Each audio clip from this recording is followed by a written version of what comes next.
Hola i benvinguts al Moviment Ondulatori, un canal de YouTube dedicat als jocs de lluita i que, com no sabíeu per on començar, doncs aquí podràs trobar-hi una miqueta de tot.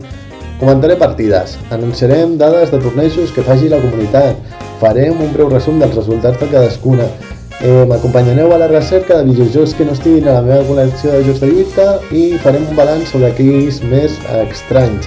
Així que si t'estàs intentant desfer d'alguna col·lecció o tens algun joc de lluita que no saps què fer amb ell, ara és el moment de dir-m'ho. També farem una explicació de personatges i història perquè sabeu qui és el Ryu, qui és el Ken i qui és el Terry Bogard i perquè estan apareixent en molts altres jocs de lluita actuals. I per acabar farem anàlisis de jocs de lluita actuals, farem un breu resum sobre les mecàniques d'aquests jocs de lluita i al final direm si val la pena o no comprar-los. Espero que tot aquest contingut us agradi molt i que potser descobriu un món nou que no coneixeu fins ara. Així que apa, ens veiem per aquí.